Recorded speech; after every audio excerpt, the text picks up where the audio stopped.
యేసయ్యా సదాకాలము నీతో నేను జీవించెదను యేసయ్యా యేసయ్యా యేసయ్యా యేసయ్యా యేసయ్యా యేసయ్యా యేసయ్యా యేసయ్యా యేసయ్యా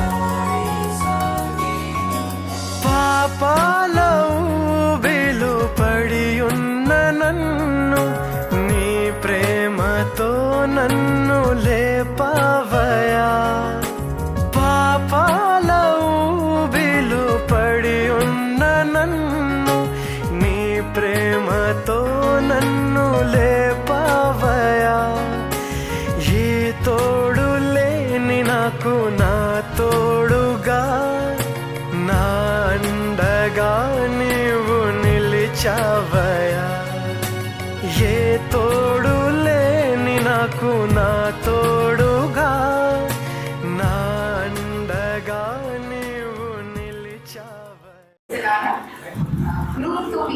అంటే పెళ్లి కూతురు ఎలా చేస్తారు, పెళ్లి కొడుకుని చేయడం అని అంటారు కదా. అలా చెప్పడం కన్నా ఇట్స్ కైండ్ ఆఫ్ మన బంధువులందరూ వచ్చి కొంచెం మాట్లాడి వాళ్ళ opinions about marriage, it's kind of marriage counselling లాగా చేయడానికి దేవుడి అవకాశం ఇచ్చాడు. కొంచెం ముందుగా ప్రిన్సీ సిరి వచ్చి ఒక డాన్స్ పర్ఫార్మెన్స్ ఇస్తుంది. తర్వాత మన సింగర్స్ రెడీగా ఉన్నారు పాడడానికి.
ఈ సమయం మధురం దేవారామయ్యా దేవారామయ్యా కళ్యాణం కమనీయం ఈ సమయం మధురం కళ్యాణం కమనీయం ఈ సమయం మధురం దేవారామయ్యా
యేసయ్యా యేసయ్యా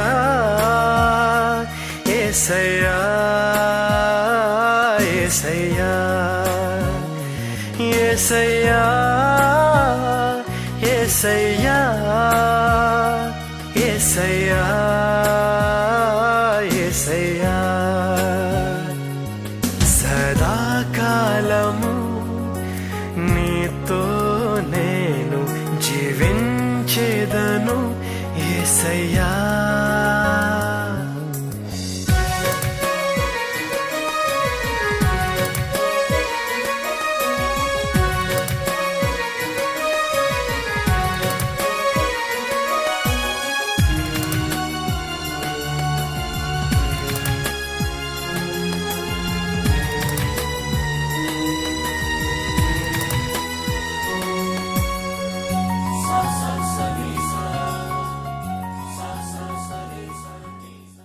బట్టి తను యవనస్తుడిగా వచ్చేసరికి దేవుడు తన కార్యాన్ని ఏసేపులో ఎలా నెరవేర్చాడో మనం చూస్తూ ఉన్నాం. కాబట్టి తమ్ముడు రాజేంద్ర కూడా నేను గమనించిన విషయం, మరి మీ సేవకుడు పిల్లలు కాబట్టి మాకు ఏది చేయొద్దంటే అది చేయడం అలవాటు. కాబట్టి మా మనసులో అంటే పైకి బాగానే ఉంటాం కానీ మా మనసులో హృదయాలు మారేస్తూ ఉంటాయి. శరీర ఆశ, నిరాశ, యవన కాలపు ఆశలు మమ్మల్ని వెంటాడుతూ ఉంటాయి. అయినా సరే మరి మంచి అనుభవాన్ని మరి దైవజనులు బండి చెక్కుల ద్వారా దేవుడు ఒక మంచి అనుభవాన్ని, ఆరోగ్య అనుభవాన్ని నూజివీడులో మనకి సమకూర్చాడు.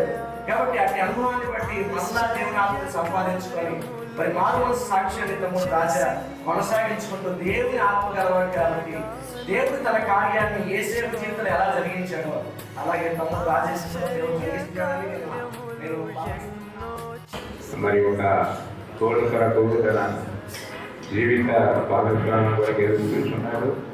ఆ ఒక బాధ ఈ దినంతో రేపటి దినంతో తొలగిపోతాం ఉన్నా కాదు.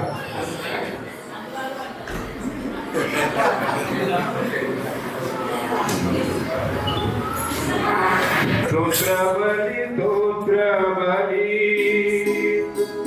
మంచి దేవానికేనయ్యా,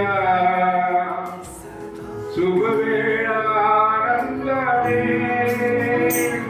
నా తండ్రి నీ తిరుపాదమే.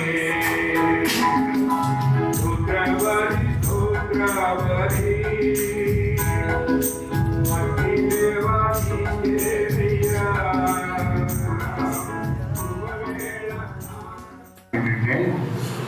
క్రైస్తవ వివాహ వ్యవస్థ అనేది అనాది కాలంలో దేవుని చేత ఏర్పరచబడింది. వారు ఏం చేశారంటే, నేను ఎక్కువ అనాలిసిస్ చెప్పను, క్లాసిఫై చేసి క్లారిఫికేషన్ చాలా చెప్పాలి. ఎందుకంటే మా తమ్ముడిని మించినటువంటి మా మరదలు ఉన్నారు ఇక్కడ. ఇద్దరు కూడా they are both persons are made for each other with health and wealth, every aspect of God. చాలా చక్కగా ఎందుకంటే డైనాస్టికల్ హిస్టరీ ఉన్నది. మేము అసలు మైగ్రేటెడ్ పీపుల్, మేము ఆంధ్ర వాళ్ళం కాదు. మా సర్నేము పిళ్ళాని ఇక్కడ పడుతుంది. డైనాస్టికల్ హిస్టరీలో Pillai, that is from Tamil Nadu state. అక్కడి నుంచి మా గ్రాండ్ ఫాదర్స్ అందరూ ఇక్కడికి వచ్చారు. మేము ఒకరిద్దరు అనుభవంగా ఇక్కడ మా తాతలో ఏడుగురు రెవరెన్సీ. దట్టు సిఎస్ఐలో డేనరీ చైర్మన్స్గా వర్క్ చేశారు. సామాన్యమైన కాదు, ఒక విడివి గల ప్రదేశానికి అధికారిక సంస్కారాలు అందించి మరి ఆ రోజుల్లో ప్రపోజల్ సంస్కారం అనేది దేవుడు చెప్తున్న అంత గొప్పదంటే బైబిల్ ప్రపంచంలో అన్ని గ్రంథాలు మార్చడానికి వీలు ఉంది. మార్చడానికి వీలు లేనిటువంటి గ్రంథం బైబిల్. హల్లెలూయా హల్లెలూయా హల్లెలూయా. అస్సలు దానికి ఒక అక్షరం వేయటానికి కానీ తీయటానికి కానీ వీలు లేదు. దాన్ని ప్రబోధించేవారు ఎక్స్ప్లెనేషను చాలా జాగ్రత్తగా ఇవ్వాలి తప్ప తన సొంత విధానంలో దాని గురించి వివరించడానికి కూడా వీలు. మరి అంతటి విధానంలో వీళ్ళు ఇలా పనిచేస్తున్నారు. మా తమ్ముడు గురించి ఒక్క మాట చెప్తున్నా. వాడు ఇక్కడ ఈ సీట్లో కూర్చున్నప్పుడు చూస్తే నాకు ఎంత ఆనందం ఉందంటే అసలు ఇలాగ రావాల్సిన వ్యక్తి కాదు. చిన్నప్పుడు అడిగాడు మా బాబాయ్ విక్టర్ బాబాయ్ గారు అంటే మాకు ఎంత ఇష్టం అంటే right after God, right after parents is equivalent. చక్కగా ప్రేమను పంచేవాడు అనమాట. అంతకన్నా వ్యక్తిత్వం మనకి చాలా జాగ్రత్తగా అందరినీ కోఆపరేట్ చేసి చూసాడన్నమాట.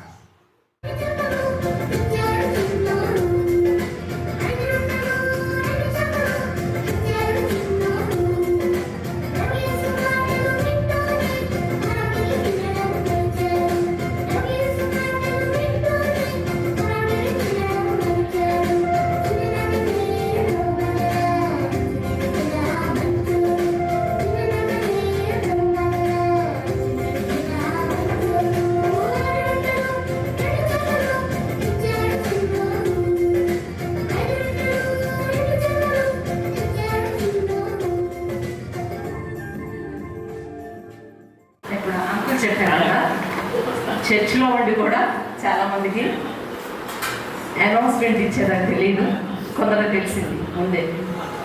అయితే బాబు పెళ్లి గురించి, పాప పెళ్లి గురించి 5 సంవత్సరాల నుంచి ప్రార్థన చేస్తున్నానండి. నేను మాత్రమే కాకుండా కొన్ని వారాలు పాస్టర్ గారిని ఉపవాసం పెట్టి, నేను ఉపవాసం ఉండి ఇద్దరం కలిసి ప్రార్థన చేసేవాళ్ళం పిల్లలిద్దరి విషయంలో. ఆ ప్రార్థన చేస్తున్న టైంలో వాస్తవంగా నేనేం ఆలోచించానంటే పాపకు ముందు మ్యారేజ్ చేసేయాలా అని ప్రతి మంగళవారం ఉపవాసం ప్రార్థన చేసేదాన్ని. ఒకరోజు ఆమె ఇంటి దగ్గరే ఉంది, ఎందుకు వచ్చిందో తెలీదు, నా పక్కకు వచ్చి కూర్చుంది. కావున నేను ప్రార్థన చేస్తున్నాను, విన్నది ప్రార్థన విని, అంత అవసరం ఏంటి నాకు ఇప్పుడు నువ్వు పెళ్లి చేయడానికి, నా పెళ్లి కోసం నువ్వు ఉపవాసం ప్రార్థన చేయాలా అని అడిగింది. అవును అవసరమేనమ్మా, ఉపవాసం ప్రార్థన చేయాలి, దేవుని చిత్తం కనిపెట్టకుండా ముందుకు వెళ్ళను, దేవుని చిత్తం కోసమే ప్రార్థన చేస్తున్నాను అన్నాను. దేవుని చిత్తం ఏమో నాకు అర్థం కాలేదండి. ఉపవాస ప్రార్థన పూర్తయిపోయింది. 9 మంగళవారాలు ఏమో ఉపవాస ప్రార్థన చేశాను ఇద్దరము. ఆమెకు వీసా రావడం, ఆమె వెళ్ళిపోవడం జరిగింది. ఇదేంటి ప్రభు, ఆమె పెళ్లి కోసమే ప్రార్థన చేస్తుంటే వీసా ఇచ్చి అమెరికాకి సిద్ధం చేశావు అనుకున్నాం. అయిపోయింది. తర్వాత ఈయన వివాహం విషయం వచ్చేసరి కదా, ఈ పాప విషయంలో వాస్తవంగా ఆయనకు కూడా తెలియదండి. లాక్డౌన్ అయిపోయిన తర్వాత మేము ఇంట్లోకి వచ్చిన కొంతకాలానికి ఈ పాప వాళ్ళ అమ్మా నాన్న వీళ్ళ మమ్మీ నాకు ఫోన్ చేసి, అక్క మా పాప అగ్రికల్చర్ బిఎస్సి అయిపోయిందాక ఇంటర్న్షిప్ కోసం హైదరాబాద్ తీసుకొస్తున్నాను, మీ దగ్గరికి వస్తున్నాను అక్క అంది. సరే అమ్మ అన్న.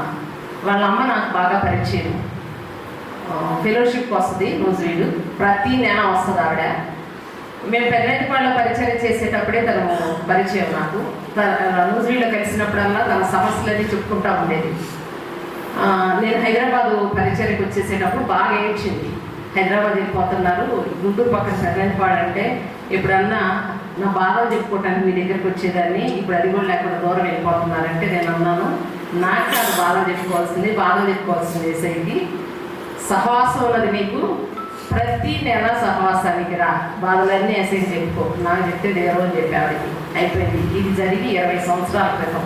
అంటే 20 సంవత్సరాల క్రితం నేను ఈ పిల్లలు ఇద్దరిని చూశాను, ఈ బ్లెస్సీ అన్న అమ్మాయిని, వాళ్ళ అన్నయ్యని. ఆ తర్వాత నాకు వాళ్ళ అన్నయ్య తెలుసు కానీ ఈ అమ్మాయి నేను చూడలేదండి. ఈ అమ్మాయి మన దగ్గరికి ఇక్కడికి హైదరాబాద్ వాళ్ళ అమ్మ నాన్న తీసుకొచ్చినప్పుడు అప్పుడు చూశాను నేను ఆ పాపని. అంతకుముందు నేను చిన్నప్పుడు చూశాను, తర్వాత నాకు తెలియదు ఆ పాప. మన దగ్గరికి వచ్చిన తర్వాత 1 month మన ఇంట్లోనే ఉంది. మన ఇంట్లో ఇక్కడ ఉన్నప్పుడు అమ్మాయితో పాటు సోచలా ఉంది, స్పందన ఉంది, జోష్ని ఉంది, అదసా ఉన్నారు. ఈ నలుగురు కలిసిండే వాళ్ళు. అప్పుడు స్వీటీ రాజా ఇద్దరు కూడా ఇక్కడ లేరు. స్వీటీ విజ్ఞానంలో జరుగుతుంది, రాజా బాపట్లో వర్క్ చేస్తున్నాడు. 1 month అయిపోయిన తర్వాత ఆ పాప హాస్టల్కి వెళ్ళిపోయింది. ఎందుకంటే ఈ కూకట్పల్లిలో ఇంటర్న్షిప్ చేసింది. తర్వాత తనకు జాబ్ వచ్చేసరికల్లా గచ్చిబౌలి దగ్గరేమో వచ్చింది. చాలా లాంగ్ అయిపోయింది అని హాస్టల్కి వెళ్ళిపోయింది. ప్రతి వారం వచ్చేది చర్చికి. తర్వాత 6 months తర్వాత అమ్మాయి బాగా పక్కగా అయిపోతుందని వాళ్ళ నాన్న జాబ్ వద్దు ఏమొద్దు మానేసే అమెరికాకి తీసుకెళ్ళిపోయాడు. ఇంటికి వెళ్ళిపోయిన తర్వాత అప్పుడు కూడా మాకు అసలు ఆలోచన లేదు ఈ అమ్మాయి మా ఇంటి కోడలు అయిందని కూడా మేము అనుకోవాలి. ఇది జరిగిన తర్వాత వాడి పెళ్లి విషయంలో నూజివీడు వెళ్ళినప్పుడల్లా పెద్దమ్మ గారు ఈ పాపని ఆ పాపని అలా చెప్తున్నప్పుడు మీ ఇష్టం అమ్మ, మీరు ఎవరు చేస్తే అలానే వచ్చేది అని ఒకరోజు మాత్రం వీడిని అడిగి అనిపించోబెట్టి, చిన్న నీకేమన్నా ఆలోచన ఉందా అంటే అమ్మాయి చల్లగా ఉండాలని, లేకపోతే ఇలా ఉండాలని, అలా ఉండాలని, ఈ చదువు చదవాలని స్పెసిఫికేషన్స్ ఏమైనా ఉన్నాయా అని అడిగాను. నాకేమి లేవు మమ్మీ, నువ్వు చెప్తే వాళ్ళని ఈ అమ్మాయి రా అంటే ఆ అమ్మాయి వెళ్ళం, ఆ అమ్మాయి నా భార్య నువ్వే, ఎందుకంటే నాకంటే కూడా నాకు ఏది బెస్ట్ ఇవ్వాలో నీకు తెలుసు అన్నమాట. సేమ్ ఇదే మాట ఆ అమ్మాయి చెప్పింది, ఇద్దరిదే మాట చెప్పారు. నేను ఒకటే అడిగా వేసేది, అయ్యా వాళ్ళు ఏదో నేను మమ్మీ అమ్మకి బాగా తెలుసు అనుకున్నాను, నాకేం తెలియదయ్యా, నువ్వు చూస్ చేసి వాళ్ళ మనసు నాకంటే ఎక్కువగా వాళ్ళ అంతరంగం కూడా ఎదిగిన దేవుడు నువ్వు సెలెక్ట్ చేయి ప్రభా, నువ్వు ఇవ్వు ప్రభా అని చెప్పేసి దేవుడిని అడిగానండి. ప్రార్థన చేస్తా ఉన్నాను. మరి ఎందుకు మా పాప సజెస్ట్ చేసిందో నాకు తెలియదు. ఆవిడ ఏం చేసిందంటే ఒకరోజు ఇట్లాగే మమ్మీ వాళ్ళని వీళ్ళని అనుకుంటున్నారు, మన దగ్గర ఉండి వెళ్ళిపోయిన ప్లస్ సెకండ్ చేస్తే ఎలా ఉంటుంది అక్క అని పిలుస్తుంది, ఆ ప్లస్ కూడా మొన్నటిదాకా వీడిని అన్నానే పిలుస్తుంది, ప్లస్ సెకండ్ చేస్తే ఎట్లా ఉంటుంది అని అన్నాం. మైండ్ షాక్ అయిపోయింది. బ్లెస్సింగ్ చేద్దామా ఏంటి పెళ్లి వచ్చిన ఆలోచన అన్న. నేను చాలామంది పిల్లలు చూశాను మమ్మీ, మా దగ్గర చాలామంది వచ్చిండారు. ఆ యొక్క నాకు డిఫరెంట్ అనిపించింది, భక్తిగా నాకు అనిపించింది మమ్మీ, నాకు అలా అనిపించింది. వై కాంట్ యూ థింక్ అన్న, ఎందుకు ఆలోచన చేయదు, ఒకసారి ఆలోచించు అన్న. ఏమో పాప అయితే తెలియట్లేదు అట్లా అయిపోయింది. అప్పటి నుంచి నేను ప్రతి ఆదివారం ఆ అమ్మాయి ప్రవర్తన, ఆ అమ్మాయిని టెస్ట్ చేస్తూ ఉండేదాన్ని, గమనిస్తూ ఉండేదాన్ని. గమనించడం జరిగింది. ఒకరోజు రెట్రీట్కి వెళ్ళినప్పుడు అనమాట, శిరోమణమ్మ గారు చిన్న పెళ్ళైతే యూఎస్ వెళ్ళిపోదని అంటుంది కదా, పిల్లడి కన్నా పెళ్లి చేసేయి అని అన్నారు. సరేనా అంటే మీరు ఎవరికి చెప్తే వాళ్ళని చేస్తాను అన్నారు. అన్న తర్వాత నేను ఐజక్కయ్య గారు వాళ్ళ పేదపాపతో కొంచెం క్లోజ్గా ఉంటాను. రూతల్ దగ్గరికి వెళ్ళాను. అమ్మ నా మనసుకి అనిపించింది ఫలానా వాళ్ళ పెళ్ళైతే బాగుంటుంది అనిపించింది అమ్మ, ప్రార్థన చేస్తున్నాను, నువ్వు కూడా ప్రార్థన చెయ్యి అని చెప్పాను. వెంటనే నో అని చెప్పింది. నో అని చెప్తే ఓకే అమ్మ ఏం లేదు అన్నప్పుడు మేము ముందుకు వెళ్ళాం ఆ విషయం అన్నమాట. వచ్చేసాను. అయిపోయిన తర్వాత ఆ పాప మరి ఎలా దాన్ని అమ్మగారి దగ్గర చెప్పిందో తెలీదు. తర్వాత మాసంలో నేను అమ్మగారి దగ్గరికి వెళ్ళినప్పుడు, ఎందుకు మీ ఊరేనా, మీ చుట్టాలా వాళ్ళు, మీరు గుంటూరు కదా, గుంటూరేనా మీ చుట్టాలా, అందుకని అమ్మాయి కలుపుకున్నాం అనుకుంటున్నాం అన్నారు. అమ్మ అస్సలు వాళ్ళకి మాకు రిలేషన్ లేదు, ఫెలోషిప్లోనే నాకు పరిచయం వాళ్ళు, ఇక్కడ నూజివీడు ఫెలోషిప్లోనే వాళ్ళకి పరిచయం, వాళ్ళకి మాకు బంధుత్వం లేదు, మా ప్రాంతమే గుంటూరు జిల్లానే వాళ్ళకి, కానీ వాళ్ళకి మాకు రిలేషన్ లేదమ్మా అంటే. లేదు పాప, ఆల్రెడ్డి గారి మనవడికి నాకు నచ్చిన పిల్లని, చక్కని పిల్లని నేను చేస్తాను, మాట్లాడుతూ అన్నాను. అట్లాగేనమ్మా అని చెప్పి బయటకు వచ్చేసిన తర్వాత నేను నాకున్న అలవాటు ఏంటంటే, ఏదైనా సరే నూజివీడు వెళ్ళినప్పుడు ఒంటరిగా బలిపీఠం దగ్గరికి వెళ్ళి బలిపీఠం దగ్గర మోకరించి బలిపీఠం మీద చెయ్యేసి నా మనసులో ఇవన్నీ చెప్పుకొని వచ్చేసేస్తాను. ఆ రోజు కూడా అలానే వెళ్ళి బలిపీఠం దగ్గర మోకరించి చెయ్యేసి, ప్రభా మరి పెద్దమ్మ గారు ఇలా అన్నారు, శివమేడమ్మ గారు మీ చిత్తంలో ఉన్న వ్యక్తినే నా కుమార్తె కానీ నా కుమారుడు కానీ మీ చిత్తంలో ఉన్నవాడిని నా ఇంట్లోకి ఎలా చేయండి, మీ చిత్తం కానీ ఏది వద్దు ప్రభా.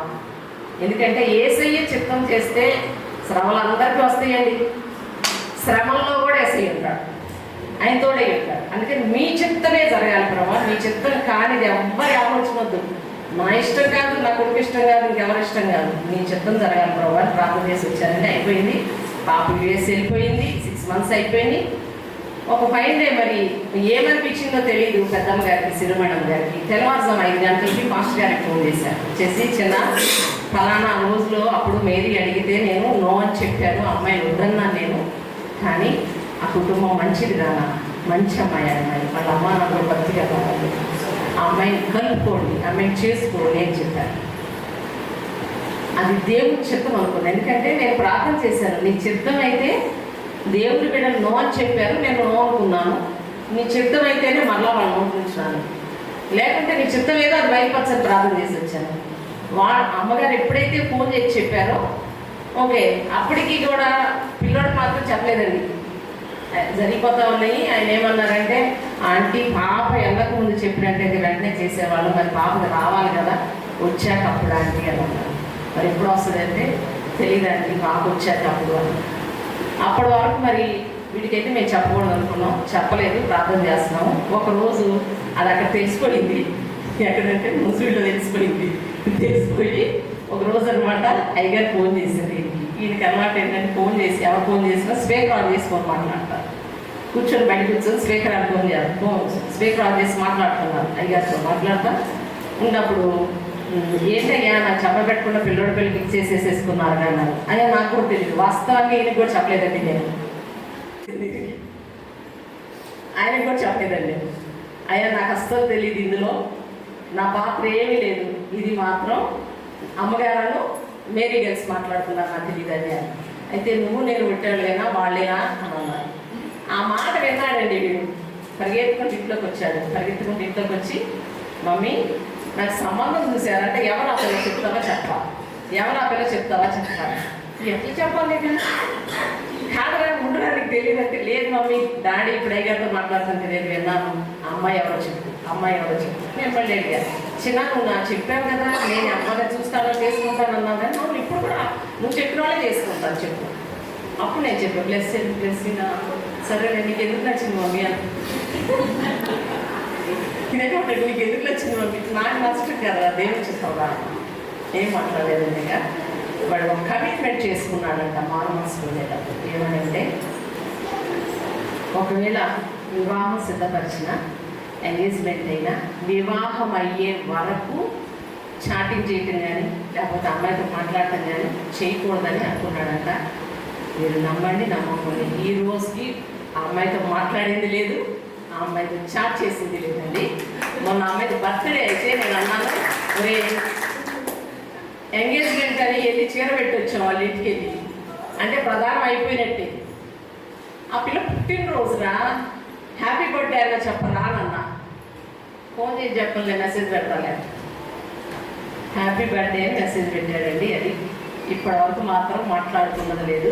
మధ్యలో ఏదన్నా ఈ ప్రోగ్రామ్ విషయం మాట్లాడడానికి అలా చెల్లి వచ్చింది కదా, వాడి ఆలోచన ఏదన్నా ఏ కలర్ తీసుకోవాలి అది చెప్పడానికి వాళ్ళ చెల్లి చేత చెప్పించాడు. కానీ వాడు ఒక అంటే వాడికి ఆలోచన ఏంటంటే నేను పులిపీట ఎక్కి వాక్యం చెప్తున్నాను, నేను ఒక మాదిరిగా ఉండాలి, నేను కూడా అందరిలాగా ఇది అయిపోయింది కదా ఊళ్ళో మాట్లాడేసుకుందాం కబుర్లాడేసుకుందాం అలా ఉంటే రేపు నా సాక్ష్యం ఉండదు, నేను ఇతరులకి నేనేం చెప్తాను కాబట్టి నేను అలా ఉండను, మ్యారేజ్ అయ్యే వరకు కూడా నేను మాట్లాడను అని చెప్పేసి అలాగే ఉన్నాడండి. ఇదంతా దేవుడి కృప, అంత తప్పనించి వేరే ఇంకోటి ఏమి లేదు, దేవుడే సిద్ధపరిచాడు. అంకుల్ చెప్తున్నప్పుడు అనిపించింది అనమాట. నేను ఈ మధ్యకాలంలో కొంచెం డైనమాలో పడ్డా. వివాహం అనుకున్న దగ్గర నుంచి ప్రతిదీ వ్యతిరేకత వస్తుందండి, ప్రతి దానిలో. ఏంటి ప్రభు నేను చెప్తలేనా, ఇది నీ చెప్తాను కదా. బట్టలు కొట్టడానికి బయలుదేరితే కారు ప్యాచ్ పడిపోయిందండి. ఆ అమ్మాయికి అక్కడ చీర పెట్టాలి, ఇంటి దగ్గర నుంచి బయలుదేరి వస్తుంటే కారు ప్యాచ్ పడిపోయిందండి. ఏంటి ప్రభు ఇది, అసలు నాకు డైలీ పడిపోయింది, అసలు నేను చెప్తలేనా, నా భ్రమ ఇదేమన్నా అనుకుంటా. పెళ్లి కొడుకు చేద్దాం అనుకున్న రోజు నాగార్జున సంఘస్థులు మీరు ఈ మామూలుగా అందరు చేసినట్టు చేయరు కదా, మేము మీరు పెళ్లి కొడుకుని చేసి 20 ఈరోజు సంఘమంతా నగర్ నుంచి రాలేం కాబట్టి అక్క చెట్లు మేము చేస్తాం ప్లీజ్ మమ్మల్ని పంపించారు ప్రాజెక్ట్ తీసుకురండి అక్క అన్నారు. సరే పిల్లలు అది కూడా ఏంటంటే అక్షంతలు వేసి అవి వేసి కాదు కదా, ఇలా ప్రార్థనా పూర్వకంగా కదా, సరేలే నాన్న అని చెప్పి అందరం బయలుదేరి వెళ్ళామండి. అక్కడ దాకా వెళ్ళేసరికి అప్పుడు కార్ ప్యాచ్ పెట్టింది.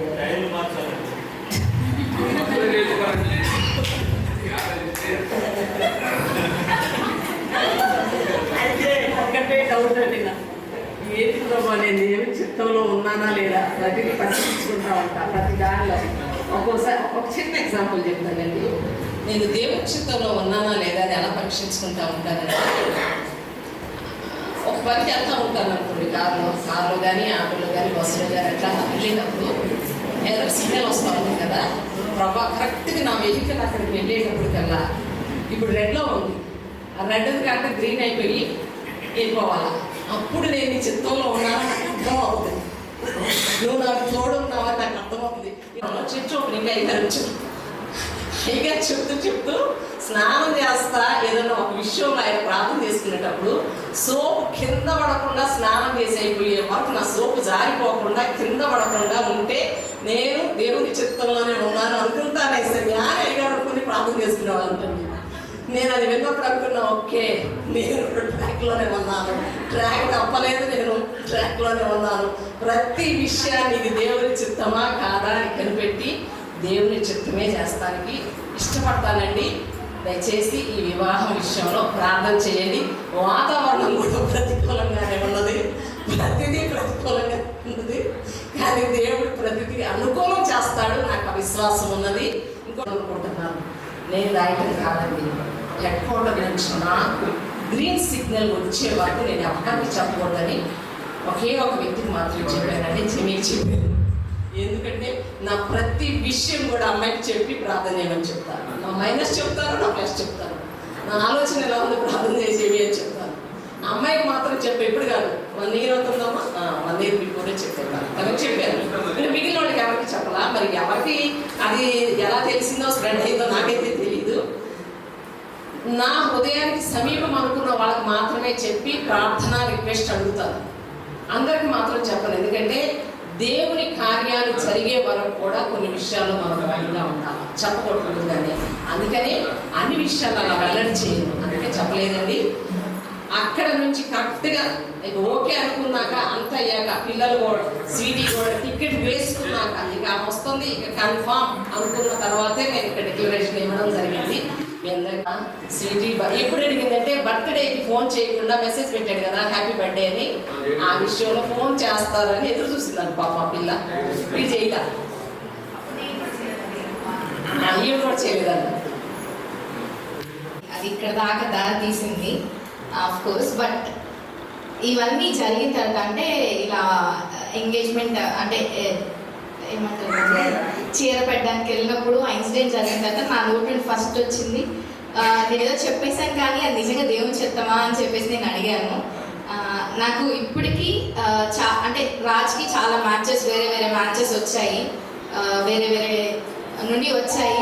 చాలా పెద్ద పెద్ద సంబంధాలు వచ్చినా అవన్నీ మమ్మీ నో చెప్పారు. ఎందుకంటే పెద్దలు అంటే సహవాసం దాటి బయటికి వెళ్ళడం మొదటిగా ఇష్టం లేదు, అండ్ పెద్దలకి అది ఇష్టం లేదు అని చెప్పి అవన్నీ నో చెప్పినా కూడా దీన్ని ఎస్ చెప్పడానికి గల కారణం ఏంటంటే కేవలం ప్రార్థన చేస్తే దేవుడు దాన్ని అలౌట్ చేశాడని మేము నమ్ముతున్నాం. అండ్ ఇప్పుడు సెల్వరాజ్ అంకుల్ అలా నాకు కనపడింది ఆ అమ్మాయి అని చెప్పి చెప్పడం అనేది నాకు I really feel happy. Any ups and downs ఉన్నా వాళ్ళిద్దరూ ఆల్ ద టైం కలిసి దేవుని సేవ చెయ్యాలి అన్నది అది ఏంటి అని అంటే ఏదో స్టార్టింగ్లో అమ్మాయి చెప్పింది అన్న దానికి అది ఎండింగ్ వరకు వాళ్ళు ఉంటే I'm really happy for it. Raj, I'm really happy for what ever is happening in your life and I love you a lot. I never said you that. Thank you. Next సాయంకాలం ఇస్సాకు పొలంలో ధ్యానింపబెట్టి కన్నులెత్తి చూచినప్పుడు ఒంటెలు వచ్చుచూ ఉండెను. అప్పుడు అమ్మాయి ఉంటుంది, మనల్ని ఎదుర్కొనడానికి పొలంలో నడుచుచున్న ఆ మనుష్యుడు ఎవడని దాచుడగా అతడు నా యజమాని అని చెప్పాను కనుక ఆమె ముసుగు వేసుకునేను. రాస్తే వివాహ సమయంలో ఇస్సాకు పొలంలో ధ్యానిస్తూ ఉన్నాడు. పొలము అంటే సంఘము. పెళ్లి కుమారుడు కానీ పెళ్లి కుమార్తె కానీ ఒక సంఘంలో ఉండాలి. సంఘంలో ఉండి ఏం చేయాలి అంటే వివాహం కావాలనుకున్నప్పుడు వాడు ధ్యానం చేయాలి. అంతేగాని గర్ల్స్ స్కూల్ దగ్గర జూనియర్ కాలేజీ దగ్గర మీట్ అయ్యకూడదు. ధ్యానంలో ఉన్నాడు ఇస్సాకు. ఆ సమయంలో తండ్రి అయిన అబ్రహాం అన్నాడు, నా కుమారుడు ఇస్సాకుకి వివాహం చేయాలనుకుంటున్నాను, నువ్వు వెళ్ళి నా స్వజనులకు పట్టరావా అని చెప్పి పంపిస్తే ఎలియాకు వెళ్ళాడు. ఆ ఎలియాకు వెళ్ళినప్పుడు ఆ ఒంటెలు అబ్రహాము భక్తి మరి ఆ ఒంటెలు కూడా మోకరించిందంట. ఆ సన్నివేశము ఆ బాబు దగ్గర ఏదో చూసిన ఆ రెబుక రాసిన బైబిల్ రెబుక చక్కని రాశారు. రెబుక ఏం చేసిందంటే ఈయన అనుకున్న మనసులో నేను అనుకుంటాను నాకు మంచిది అమ్మ అని అంటానేమో. చెప్తున్నారు కదా, నాకు దేవుడు తోడే ఉన్నాడా లేడు అని అనుకుంటున్నాను కదా ఏదో.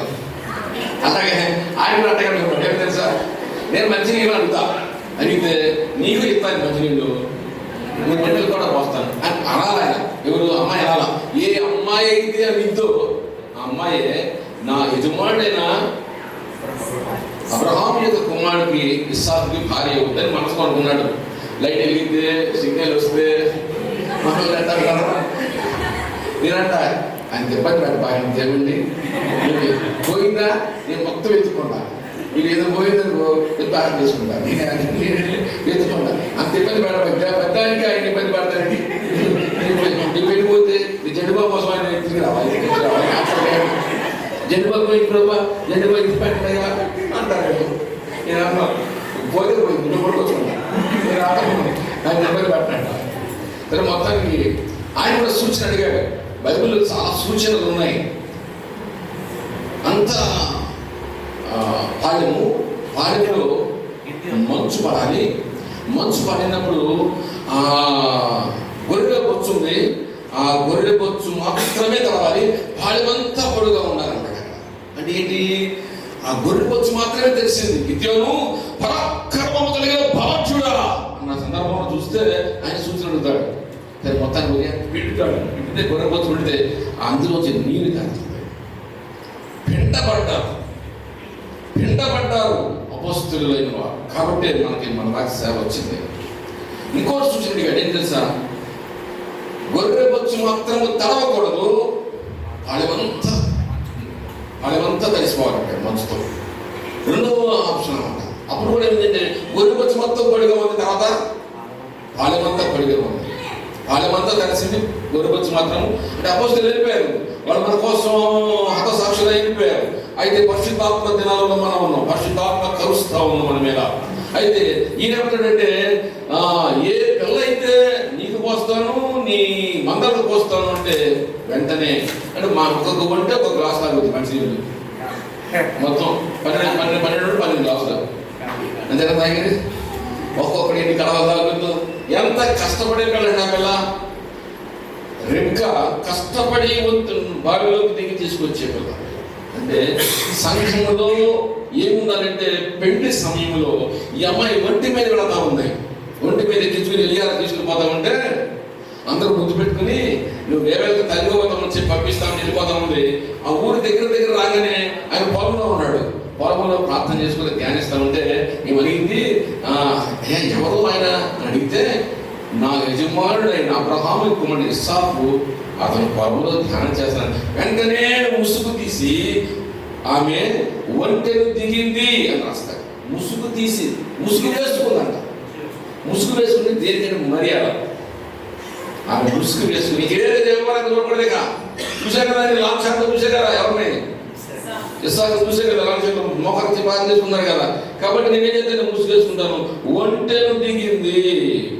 ఒంటె అపవిత్రమైన జంతువు, ఒంటె ఎత్తైనది, ఒంటె మీద నడుస్తాడు, పూసలన్నీ కరిగిపోతాయి. ఒంటె వెళతా ఉంది, ఒంటి మీద కూర్చుంది. లేని కన్ను పదం చూసినట్లయితే ఒంటి అపవిత్రమైంది. ఎందుకంటే దాని గిట్టలు చీలి లేవు. అది నమరాస్తూ లేదు కానీ లేని కన్ను పదం అది అపవిత్రమైంది. అంటే పెళ్లి కుమార్తె వెళతా ఉంది, రెబకా ఎత్తులో వెళతా ఉంది, చాలా ఎత్తులో వెళతా ఉంది, వెళతా ఉంది కానీ అపవిత్రమైన దాని మీద వెళతా ఉంది. సంఘం కూడా ఏదో ఒక అపవిత్రతలో, పెళ్లి కుమార్తె ఏదో ఒక అపవిత్రత. నేనంటే గొప్ప అంటాడు, నా సంఘం అంటే గొప్ప అంటాడు, నాకు బాగా ఎత్తు సంఘం అంటాడు, నాకు అన్న మించిన సంఘం లేదంటాడు. మేము ఒక ఇంటి అడ్డే పెట్టమంటాడు. ఇంకొకటి వచ్చి ఏంట్రా నీ ఎత్తేదిరా బాబు, అపవిత్రతని. పెళ్లి కుమార్తె దేని మీద ఉందంటే మేము చాలా భక్తులు అండి, భక్తులు మీరు నువ్వు దిగొచ్చావు ఏమన్నా. ఇదే గోల అయిపోయిందండి. సంఘం అపవిత్రత మీద ఉంది. ఎప్పుడైతే పొలంలో ధ్యానిస్తున్న ఇస్సాకును చూసిందో పెళ్లి కుమార్తెకున్న రెబకా దిగింది. అయితే పొలం అని దేనికి అంటే పొలం అనే సంఘానికి సూచన. ప్రతి పెళ్లి కుమారుడు పెళ్లి అవ్వాలని సంఘంలో ఉండాలి, సంఘంలో ఉండి ప్రార్థన చేసుకోవాలి. ధ్యానం, పొలములో ధ్యానము. పొలములో ఏం చేయాలంటే పొలములో ఎవరో తెలుసా, పొలము అనేది సాక్ష్యం సూచన కాబట్టి పొలంలో సాక్ష్యం ఉండాలి. ఏమి ఆమె పొలంలో ఉందంట, ఆయన కూడా పొలంలో ఉన్నాడంట. ఆయన అన్నాడు, అమ్మా నీ మునుపటి సత్ప్రవర్తన కంటే నీ వెనుకటి సత్ప్రవర్తన మరి ఎక్కువగా ఉండాలి. పొలంలో ఏముందంటే సాక్ష్యం ఉండాలి, సంఘంలో సాక్ష్యం ఉండాలి, సాక్ష్యం ఉండాలి. నేను ఒక పిల్లల గురించి చెప్తాను. ఒక ముగ్గురు కుర్రలు నుంచోబెట్టారమ్మా ఇక్కడ ఒక చోట ఫంక్షన్లో. ముగ్గురిని తెచ్చాను. ఏమయ్యా మీరేమో ప్రొజెక్టర్ వేయాలి, చూడరు నాకు అయితే తెలియదు కెమెరాలో పెట్టడం. ఒకటేమో ఇది కొడతారు కదా, ఒకటేంటో ఇది కొడతారు కదా, ఇది కొట్టేవాడు కదా, మీకు ఈ పనులు చేసి నాకు చెప్పండి మీరు అని చెప్పి నేను పెట్టాను. నేను కోప్పడతా ఉన్నప్పుడు ఒక పిల్లడు ఇలా కాలు ఇలా పెట్టి ఉంచున్నాడట. సాయంత్రానికి ఫోన్ చేశాడు, అందులో క్షమించున్నాడు. ఏమన్నా మీరు నన్ను కోప్పడుతున్నప్పుడు నేను కాలు గురించి పెట్టి ఉంచున్నాను, అటెన్షన్ లేదు, అటెన్షన్ లేడు. ఆయన ఇంత మనసా నేను కోప్పడుతుంటే 1,30,000 జీతగాడు నాకు తమ్మి లేదు, ఉద్యోగం లేదు, చదువు లేదు నాకు. ఇంకొక ఆయన అన్నాడు, ఆయన ఒకటి పైన 150 దగ్గరలో ఉన్నవాడే ఎందుకు చెప్తుంది ఇది చెప్పకుండా అరే ఎలాంటి పర్వాలండి. నేను సాక్ష్యం చెప్తున్నా, అమ్మాయి గురించి సాక్ష్యం అక్కడ ఏంటి, నీ మునుపటి సత్ప్రవర్తన కంటే నీ వెనుకటి సత్ప్రవర్తన మరి ఎక్కువైంది. సాక్ష్యం, పొలంలో సాక్ష్యం ఉండాలి, సంఘంలో సాక్ష్యం ఉండాలి. నా కుర్రల గురించి, నా మనుషుల గురించి నేను గుండె మీద చెప్తున్నాను. అలాంటి మనస్సాక్షి కాబడుకునే పిల్లలు నా దగ్గర ఉన్నారు. కలగలయా సాక్ష్యం అండి. ఆయన నాకు అదే పని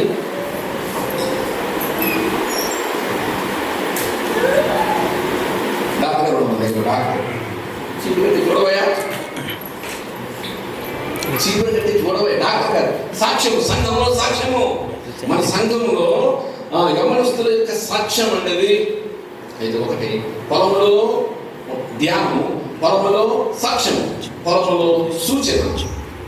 పొలంలో సూచన ఏంటి సూచన అంటే, ఆయన సౌలు చంపేస్తా చూస్తున్నాడు దావీదుని. అయితే యోనాతాను అంటాడు, నా తండ్రిని చంపేస్తాడు, అయితే నువ్వు పొలంలో ఉండు, నేను ఇలా ఒక బాణం వేస్తా, వేస్తే ఆ బాణం వెళ్ళి నిన్ను దాటి అవ్వగలిపోయిందనుకో మా నాన్న చంపడం. ఒకవేళ కనుక బాణము జీవితంలో పడిందనుకో అయితే మా నాన్న నిన్ను చంపేస్తాడు. పొలంలో ఉంటే, పొలంలో ఏమైందంటే పొలంలో ఉంటే సూచన. కాబట్టి పరిశుద్ధ గ్రంథంలో చూసినట్లయితే బాణం వేశాడు, వేస్తే అవలబడింది, ఎందుకని సౌలు చంపేస్తాడు. సూచన చేసినప్పుడు సూచన ఏమయ్యా, ఒక ఆయన 100 గొర్రెలు ఉన్నాయా, ఒక గొర్రె వచ్చిందయ్యా, ఒకటే గొర్రె ఉందయ్యా, అయితే 100 గొర్రెలు ఉన్న ఇంటికి స్నేహితులు వచ్చాడయ్యా, 100 గొర్రెలు దాన్ని కోయలేదయ్యా, దాన్ని పెట్టుకున్నాడయ్యా, దాన్నే కోసేసాడయ్యా అని చెప్తా ఉన్నాడు. కథ చెప్తా ఉన్నాడు. చెప్తా నాకు కథ క్లిక్ అయిపోయింది. నిశ్చయంగా వాడపడడానికి పోతాడు. సూచన చేసినప్పుడు, నాహాను సూచన చేసినప్పుడు దావీదు లోబడ్డాడు. ఓకే, పొలంలో ధ్యానము, పొలంలో సాక్ష్యము, పొలంలో సూచన, పొలంలో ఐక్యత. ఏముందంటే సంఘములో ఐక్యత ఉండాలి. దేవుని యొక్క మందిరంలో పొలంలో ఐక్యత. వరి పొలం నేను పొలం ఉండదు కదా, పొలంలోకి వెళ్ళి చూస్తే చాలా మంది కోస్తా ఉంటారు. అచ్చంగా ఒకే పొలంలో పోతుంటారా, అచ్చంగా ఒకే పొలంలో పోతారా, రకరకాలు వస్తారు, మూడు బట్టలు కోసుకొని ఉంటారు. మనందరము పని చేసేవాళ్ళం, దేవుని పని చేయాలి. దేవుని పని చేసే మనము సంఘంలో ఉన్న మనం ఏముంటే ఐక్యత ఉండాలి. పొలంలో ప్రార్థన, 5 మాటలు చెప్పారు. పొలంలో ఏమన్నది సార్, పొలంలో ప్రార్థన. ఆయన యేసు ప్రభుంట ఆయన వెళ్ళి ప్రార్థన చేస్తూ ఉన్నాడంట. ఎక్కడ ప్రార్థన చేస్తున్నట్టే, ఆయన కందల కడనే లేచి ఇంకను చీకటి ఉండగానే బయలుదేరి అరణ్య ప్రదేశంలోకి అలా పొలం ప్రాంతంలోకి వెళ్ళి 5 మాటలు. పొలంలో ప్రార్థన, పొలంలో ధ్యానం, పొలంలో ఐక్యత, పొలంలో సాక్ష్యం, పొలంలో సూచన. సంఘంలో ఉంటే, దేవుని ఇంటిలో ఉంటే మనకి సూచన. మాకు తెలియదు కదా దేవుని ప్రణాళిక దేని విషయంలో ఎలా ఉంటుందో. మరి ఒకటి దేవుని చిత్తం లేకపోతే మనకు ఎవరు కూడా అందుకనే లోకంలో కూడా అంటారు marriage is made in heaven అంటారు. దేవుడు ముందుగానే పక్కటి ముగ్గును ఆయన కోసం అక్కడ పెట్టించాడు గుంటూరు. దాన్ని ఇక్కడ తీసుకొస్తున్నాను ఈ రాత్రి క్యాచ్ చేస్తే దేవుడు మేము okay. I wish you all the best, Raja, in your married life and everything. Okay, be a role model to the church. God bless you. షిమ్యోను లేడు, బెన్యామీను లేడు, అన్నీ ప్రతికూలమే. అలాంటి యాకోబుకి చివరికి యోసేపు ప్రధానిగా ఉండి ఆ బెన్యామీను వచ్చిన తర్వాత బెన్యామీను గుర్తు పెట్టుకుని ఆవురు నేడుస్తాడు. అంటే అందరూ కలుసుకుని రూబేను, షిమ్యోను, లేవి, యూదా, ఇస్సాకర్, జబూలు, నఫ్తాలి అందరూ కలిసి చేసిన తర్వాత భోజనం తిన్న తర్వాత యాకోబు జీవితం ఎలాగైందంటే ఇన్ని జరిగింది కానీ ఇంత వ్యత్యాసం జరిగింది కానీ చివరికి అన్ని మనం మేలుకే జరిగింది. మీరు బాధపడకుండా అనలారా మీరు బాధపడకుండా తెలిసి వస్తా ఉంది. గంట క్రితం పోరాడు రాజీని చెప్పి మనం ప్రార్థన చేద్దాం. మా పౌర్ణం కూడా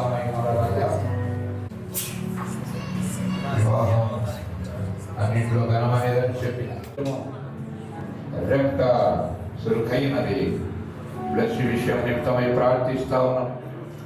ప్రభా ఆ బిడ్డలు వస్తూ ఉన్నారు ప్రయాణంలో, ఆ బిడ్డల విషయాన్ని తీసుకుని రమ్మని ప్రార్థిస్తూ ఉన్నాం. ప్రభా మీకే వందనాలు. వాతావరణము ప్రభా అనుకూలంగా లేదు, ప్రభా వ్యతిరేకంగా కనబడుతూ ఉన్నది. యాకోబు జీవితంలో అన్ని వ్యతిరేకతే. ఆయనను నీ పాదమును పట్టుకున్నప్పుడు మీరే ముందుగా ఉండి రావాల్సిన ప్రతి బిడ్డను కూడా సహకారంలో శ్రమగా నీ సన్నిధిలో తీసుకుని రమ్మని ప్రార్థిస్తా ఉన్నాం.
Thank